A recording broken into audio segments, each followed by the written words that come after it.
안녕하세요. 우리 집 주치 의사 닥터몽입니다. 오늘은 65세 이상 시니어 분들의 건강관리에 대해서 조금 이야기를 해보려고 합니다.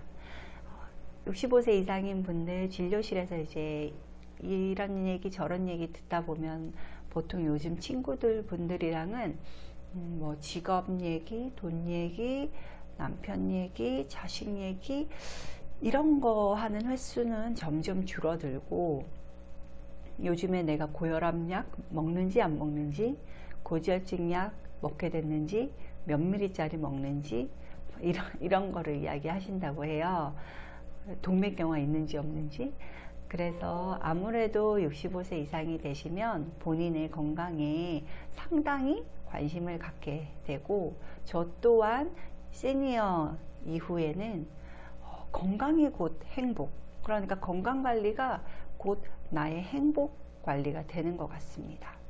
7, 80대에도 계속 활력을 가지고 지내시는 분들, 생활습관을 조언해 드렸을 때 피드백, 그러니까 긍정적인 피드백을 받았던 세 가지가 있었는데요. 그 이야기를 오늘 해드리겠습니다. 분명히 시니어 분들 매일매일 해보시면 다른 인생이 펼쳐지실 겁니다.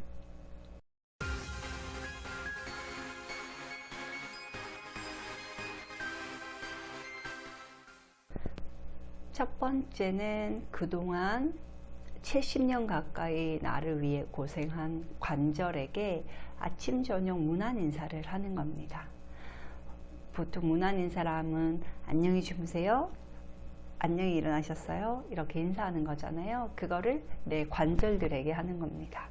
예를 들면 주무시기 전에 어깨 관절을 한번 만지고, 아이고 내 어깨 70년간 고생 많았습니다 하시고 한번 돌려주시고요. 앞으로도 돌리고, 이렇게 해서 앞으로 뒤로 돌리시면서 어깨가 괜찮은지도 보시고, 이 관절이 나를 위해서 얼마나 오늘 고생했나 이렇게 생각도 해보시고요.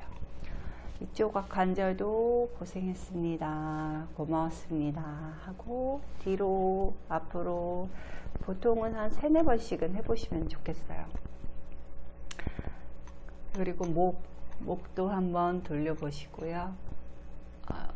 아직도 앉아서 사무직을 하시는 분이라면 목이 참 긴장이 많이 되잖아요.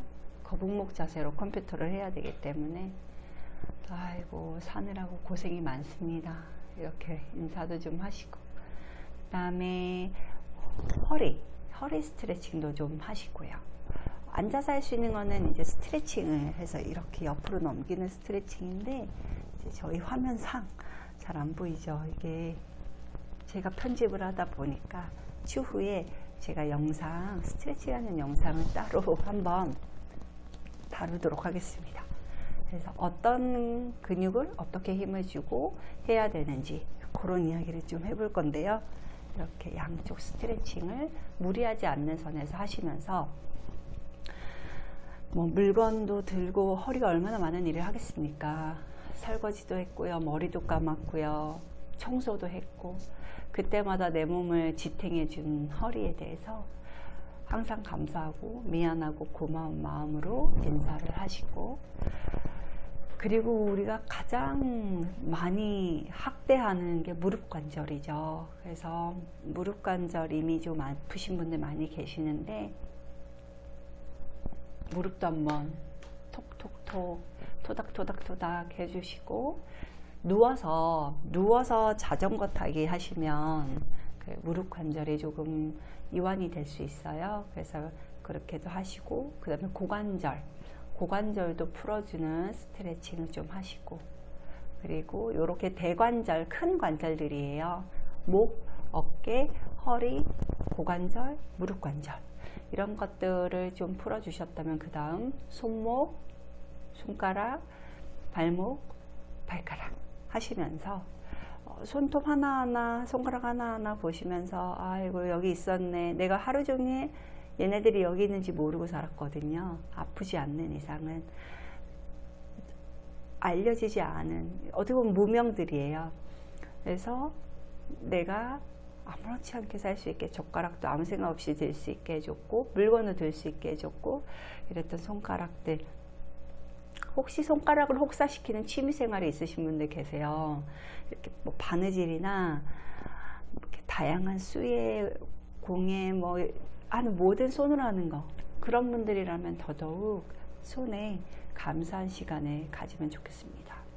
발도 오래 걸으시면 족저근막염처럼 발바닥이 아픈 게 있을 수 있는데, 발바닥도 그러니까 폈다가 오므렸다 폈다 오므렸다 하면서 발가락 운동도 하시고, 발목도 돌려주시고, 발바닥도 눌러주시고 하면서 오늘 고생했습니다, 고맙습니다, 장단지와 발꿈치도 한 번씩 눌러주세요. 이게 30대, 20, 30대 분들한테는 별거 아닌 행동이지만 시니어 분들, 특히 이제 저는 80, 90 넘으신 분들도 보잖아요. 이런 분들한테는 아침 저녁으로 몸을 한번 이렇게 쭉 살펴보는 것만으로도 일단 기본적으로 신체 활동이 확보가 되고요. 내가 돌보지 못했던, 둘러보지 못했던 관절들을 한 번씩 확인하고, 손끝, 발끝 이런 피부 상태도 확인할 수 있는 장점이 있습니다. 그래서 시니어 되시고 요런 관절한테 감사하는 걸 습관에 들이시면 이제 그 80대, 90대 되셨을 때는 습관처럼 잘 둘러보시고 관리하실 수가 있습니다. 요런 거 할 때 피드백 중에 하나는, 이렇게 막 뭔가 농사를 많이 짓고 자식을 많이 키우셨던 환자분이셨는데, 이 어깨랑 허리랑 너무 고생했다 이렇게 하실 때 눈물이 막 났다고 하시더라고요. 본인의 그 긴 고생의 세월을 돌아보다가 눈물이 났다고 하시는데, 그게 마음의 힐링도 되는 과정 같아요. 그래서 뭐 대단히 그런 고생 아니더라도 오늘 하루 너 덕분에 커피컵 한 잔 들어서 마셔봤네, 이런 생각도 한번 해보시고요. 그래서 첫 번째는 내 관절을 아끼고 내 관절에 감사하는 시간을 갖자입니다. 두 번째는 이제 근육에게 말을 거는 겁니다. 예전에는 그냥 생각 없이 지냈던 것들인데, 어떤 행동을 하시기 전에 항상 그 관련된 근육에게 말을 거는 거예요. 예를 들면 앉아 있다가 일어나실 때 장단지야, 무릎아, 허벅지야 이렇게 한 번씩 두들기면서 이제 일어난다, 일어나자 이렇게 하시고 천천히 일어나시는 거예요. 시니어가 돼서 흔히 일어나는 안전사고 중에 하나가, 앉았다 일어나실 때 핑 돌면서 쓰러지시는 경우가 있거든요. 기립성 저혈압인데요. 이게 이제 병적이어서 약물 치료를 하는 경우도 있지만 그 효과가 그렇게 크지는 않습니다. 기립성 저혈압이라는 건 우리 몸에 이제 피가 일정하게 정해져 있는데, 앉아 계실 때에는 다리로 피가 많이 쏠려 있어요. 정맥혈로 많이 고여 있는 상태에서 갑자기 일어나시면 이 피가 머리로 같은 속도로 올라가야 되는데 그게 잘 되지 않습니다. 그래서 일시적으로 머리가 갑자기 핑 도는 그런 느낌을 받을 수 있죠. 요거는 누가 느끼냐면 다리 근육이 별로 없는 사람들이 느껴요. 그러니까 연세 드신 분, 시니어 분들 중에서도 많이 느낄 거고요. 젊은 사람 중에서도 다리나 하체 근력이 약한 분들은 나이와 상관없이 느끼시는 분들이 계십니다. 그래서 어쨌든 시니어가 되면 그런 일들이 있을 수 있기 때문에 일어나실 때 다리야 일어나자 이렇게 말 한번 거시면 신기하게도 다리가 준비를 합니다. 확실히 기립성 저혈압으로 어지럽거나 머리가 핑 돌거나 이런 사건은 줄어드는 것으로 되어 있습니다. 그래서 움직일 때는 항상 말을 건다, 다리에 말을 건다. 그리고 똑같아요. 물건을 잡을 때도 당연히 이쪽에 컵이 있었고 내가 잡는 것이지만 이제는 손가락아 소나 컵을 잡자 이렇게 말을 하시는 게 중요하세요. 한 80대 90대 되면은 이렇게 놓칠 수 있거든요. 근데 이제 보고 바르게 잡는 게 또 중요하고, 그래야 손가락에도 힘이 적절하게 들어가요. 그래서 이제 하실 수 있는 범위 내에서 말을 걸 때 가장 중요한 거는 대근육이 움직일 때는 말을 거는 게 좀 안전하세요. 그러니까 아까처럼 앉았다 일어날 때, 이럴 때는 꼭 말을 걸었으면 좋겠고요. 두 번째는 이것도 되게 중요한 건데, 식사를 하실 때에 밥을 씹는 동안 위야 먹을 게 내려간다, 소화할 준비를 하렴, 이렇게 이야기를 좀 해주시는 거예요. 보통은 이제 위 입장에서도 비슷한 시간에 온다고 연락을 받은 음식이 소화하기 쉽습니다. 온다고 연락을 받는 거는 저작 활동을 통해서 느껴지거든요. 우리가 음식을 씹을 때 이 저작, 씹는 작용으로 뇌에 신호를 보내면 뇌가 소화할 준비를 해라 하면서 소화액을 만들어요. 그래서 요 과정으로 소화할 준비를 하는데, 이렇게 해도 소화가 안 되는 분들 있을 수 있고, 두 번째는 갈아 드시는 분이 너무 많이 계세요. 갈아 드시면 이런 신호가 없이 그냥 먹는 게 꼴딱 위로 그냥 바로 옵니다. 위 입장에서는 20대는 괜찮아요. 0.000 몇 초 만에 피드백을 보내서 소화액을 바로 만들 수 있다고 되어 있습니다. 하지만 이제 시니어 분들은 그게 좀 느려지면서 그 찰나에 어떤 느낌을 받을 수 있냐면, 속이 더부룩하고 그 다음에 답답하고 소화가 안 되는 느낌을 받을 수 있고, 배에 가스가 차요. 근데 이런 사건들은 한 번 발현이 되면, 그런 증상이 한 번 느껴지면 그 다음에도 계속 그렇기 때문에 약을 먹어도 계속 소화불량인 상태로 되실 가능성이 있으세요. 그래서 이런 거를 예방하기 위해서는 일단 처음에 먹는 게 갈아져서 있는 거는 절대 안 되고요. 씹어 먹는 거, 그러니까 만약에 내가 갈아 먹는 게 너무 좋다, 그럼 그 전에 채소든 계란이든 이렇게 씹어 먹는 견과류든 이빨로 씹으시면서 먹는다, 먹을 게 내려간다, 이렇게 신호를 계속 보내시고 드시고요. 저는 개인적으로 모든 음식을 이빨을 써서 드시는 걸 권유드려요. 그런데 이제 시니어 분들 중에서 이렇게 먹으면은 용량이 너무 적게 먹게 돼서 걱정이다, 많이 먹고 싶어서 갈아 먹는다, 이렇게 말씀하시는 분들 계시거든요. 근데 이제 해보시면 아시지만 시니어 분들 갈아 먹는 건 어차피 흡수도 잘 안 되고 설사만 하는 경우가 있어요. 특히 과일은 절대 갈아 먹지 않았으면 좋겠고요. 과일은 그냥 그 과일 자체로 씹어 드시면 됩니다. 예를 들어 사과를 뭐 하나 갈면 하나를 한꺼번에 갈아서 먹을 수 있는데, 씹어 먹으면 그렇게 못 먹고 절반밖에 못 먹는다, 괜찮습니다. 씹어 드시는 게 섬유소도 씹을 수 있고 과즙도 씹을 수 있어서 혈당이 천천히 올라가요. 똑같은 사과를 드셔도 갈아 드시면 혈당이 빨리 올라갑니다. 그리고 위 입장에서는 음식이 빨리 내려와서 소화도 잘 안 돼요.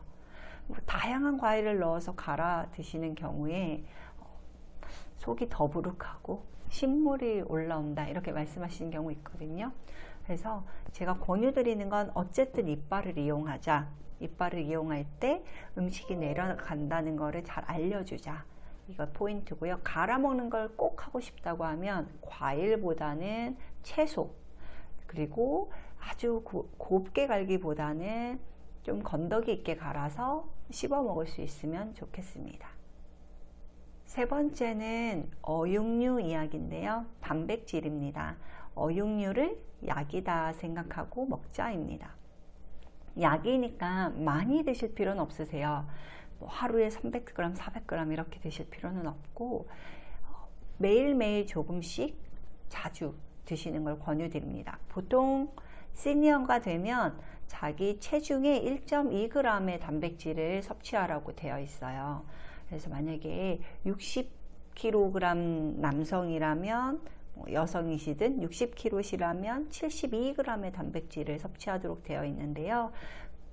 대개 고기를 100g 드시면, 고기나 생선을 100g 드시면 거기 단백질이 20g 들어있어서 이 어육류만으로 채우시려면 매일 350g 정도를 드셔야 됩니다. 이게 불가능한 얘기고요. 또 이렇게 드시면 함께 먹는 포화지방산이나 조리법에 따라 또 생길 수 있는 트랜스 지방산 때문에 콜레스테롤이 올라가는 위험이 있습니다. 그리고 실제 고기를 많이 먹었을 때 암과 관련성이 있다는 연구들이 있기 때문에 많이 드실 필요는 없고요. 다만 적게 먹었을 때도 그런 일은 생깁니다. 그래서 적게 먹었을 때도 중풍 심장병 위험이 올라가고 많이 먹었을 때도 중풍 심장병 위험이 올라간다를 꼭 기억하시고, 동물성 단백질과 식물성 단백질의 조합이 중요한데 한 동물성과 식물성 1:2 비율로 해서 드시고, 그러면 한 20g에서 25g 정도는 동물성 단백질로 채운다, 이렇게 생각하시면 되세요. 그럼 어육류를 남자분이라면 150g, 여자분이라면 100g 먹는다고 생각하시면 되고, 그 외에 계란에서 또 많이 그 단백질 섭취를 할 수 있고, 우유에서도 섭취할 수 있고, 요거트, 이렇게 다른 동물성 단백질이 있기 때문에 어육류는 100g에서 150g 정도 드시면 되고요. 그 외에 이제 계란, 식물성 단백질로 알려진 두부, 견과류, 콩, 이런 애들은 시니어 분들은 누가 가르치지 않아도 다 좋아하실 만한 음식이에요. 그래서 그 중에서 제가 특별히 간과되는 어육류 얘기를 좀 하는데, 남자분들 150g, 여자분들 100g. 한 번에 먹기 어려우시면 모든 약도 하루 한 번 먹는 약이 있고, 하루 2번 먹는 약이 있고, 하루 3번 먹는 약이 있죠. 그래서 한 번에 드시기 어려우면 나눠서 아침, 점심이나 점심, 저녁으로 해서 드시고, 그것도 어려우면 더 쪼개서 아침, 점심, 저녁으로 해서 채우시면 됩니다. 보통 반찬으로 나오는 고기 반찬이 한 접시에 40g에서 45g 정도 되거든요. 그러니까 이렇게 해서 2-3번 드시거나, 아니면 한 끼에 100g 아니면 150g 드시는 거죠. 그래서 고기도 약이다 생각하고 조금씩 매일 드셔야 시니어가 계속 되시면서도 활력을 유지할 수 있고, 요양병원보다는 집에서 활동하실 가능성이 높아집니다. 정리해서 말씀드리면, 첫 번째는 내 관절은 약간 명품 같은 거거든요. 그러니까 쓰면 오래 쓰기 위해서는 잘 닦아야 돼요. 되게 유명한 명품들 보면 맨날 이렇게 직원들이 닦고 있잖아요. 그 관리하는 사람들이. 관절은 쓰면 쓸수록 소모되는 장기이기 때문에 항상 관리해 주셔야 되고, 그런 의미에서 돌보고 감사하자, 이렇게 생각하시면 좋을 것 같고요. 두 번째는 근육에게 말을 걸자. 식사를 하실 때나 앉았다 일어나실 때 내가 이렇게 움직일 거다, 내가 먹을 걸 넣어줄게, 이렇게 말을 걸어서 몸들이 활동할 수 있도록 준비하는 시간을 주는 거고요. 세 번째는 어육류, 생선이나 고기도 뭐 소고기, 돼지고기, 닭고기, 오리고기 뭐든 괜찮습니다. 어육류를 약이라 생각하고 먹는다. 약이라 함은 많이 먹는 걸 말하는 게 아니고 필수적으로 먹어야 되는 양을 말한 거예요. 남성분이면 가급적 150g, 여성분이면 100g.